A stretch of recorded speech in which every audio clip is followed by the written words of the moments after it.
Hi friends, வணக்கம். Cooking தமிழன் 360 channel. நாம இன்னைக்கு என்ன பார்க்க போறோம்னா மும்பை ஸ்டைல் மட்கா கிரேவி தோசை பண்ண போறோம். அது எப்படி பண்ணலாம்னு வாங்க பார்த்துடலாம். 1 கப் மாவு. இதை வந்து ரொம்ப மெலிசா ஊற்ற வேண்டாம், மீடியமாகவே ஊற்றிக்கலாம்.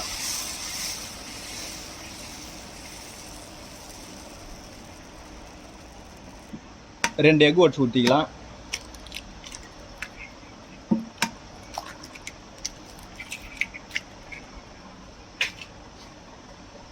தோசையில் ஃபுல்லாக படுற மாதிரி தேய்ச்சி விட்டுக்கலாம்.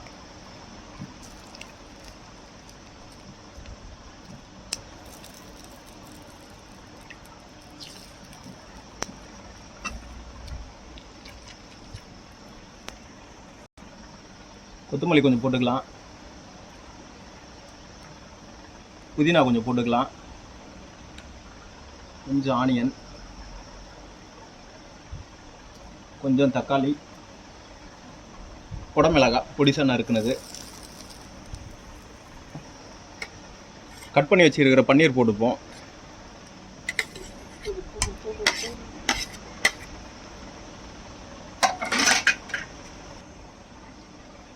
பெப்பர் கொஞ்சம் போட்டுக்கலாம்.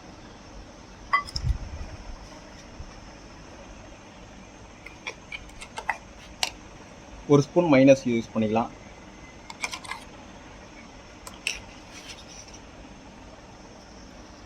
சில்லி சாஸ் கொஞ்சம் ஆட் பண்ணிக்கலாம்.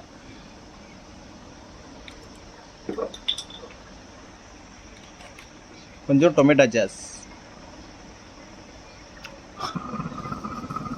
சில்லி பவுடர் கொஞ்சம் போட்டுக்கலாம்.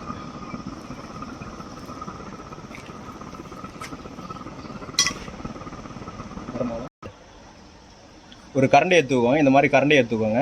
அதுலேயே கொஞ்சம் நல்லா நசுக்கிடுங்க.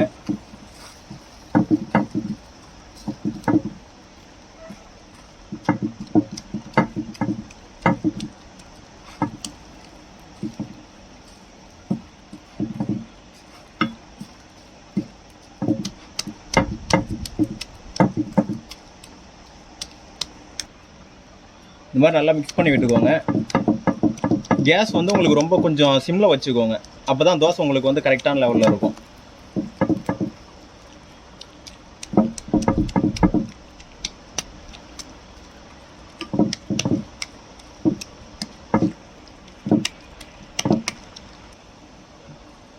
சுற்றி கொஞ்சம் எண்ணெய் விட்டுக்கலாம்.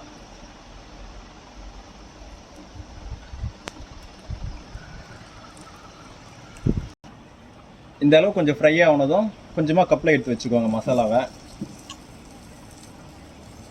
நீங்கள் தோசைக்கு வேணால் தேவைப்பட்டால் நீங்கள் தோசைக்கு தனியாக வச்சுக்கிட்டு சாப்பிட்லாம், நல்லாயிருக்கும்.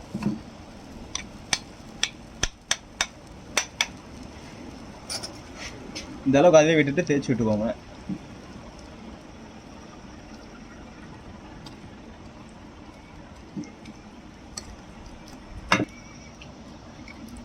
சீஸ் கொஞ்சம் மேலே துருவி போட்டுக்கலாம்.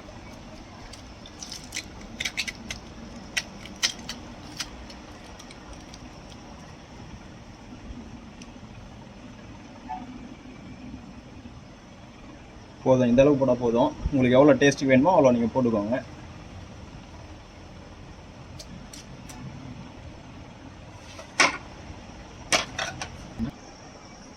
இது பாருங்கள், நமக்கு மும்பை ஸ்டைலில் வந்து மட்கா தோசை ரெடி ஆயிடுச்சு. அவ்வளோதான். இது அப்படியே மடிச்சு விட்டுக்கலாம். பாதியாக கட் பண்ணிக்கோங்க.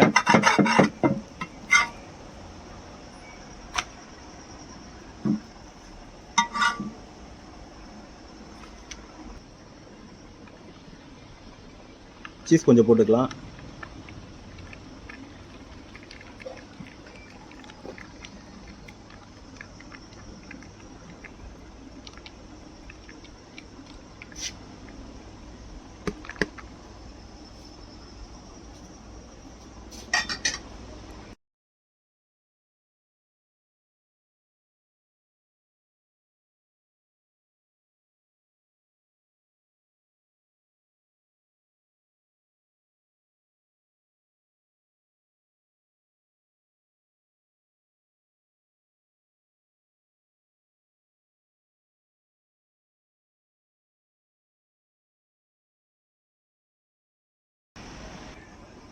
இதோ பாருங்கள், நமக்கு மும்பை ஸ்டைலில் மட்கா கிரேவி தோசை ரெடி ஆயிடுச்சு. இதுக்கு வந்து தேங்காய் சட்னி அரைச்சி வச்சுருக்கோம். இது பாருங்கள், இது கூட வந்து தேங்காய் சட்னி ஆட் பண்ணி சாப்பிட்டா ரொம்பவே நல்லாயிருக்கும். நீங்களும் வீட்டில் இதை ட்ரை பண்ணுங்கள். ட்ரை பண்ணிவிட்டு எப்படி இருக்குன்னு சொல்லி எனக்கு கமெண்ட் பண்ணுங்கள். நம்ம சேனல் உங்களுக்கு பிடிச்சிருந்தா லைக் பண்ணுங்கள், ஷேர் பண்ணுங்கள். நம்ம சேனலை சப்ஸ்கிரைப் பண்ணிக்கோங்க. ஓகே ஃப்ரெண்ட்ஸ், பாய். இன்னொரு வீடியோவில் பார்ப்போம்.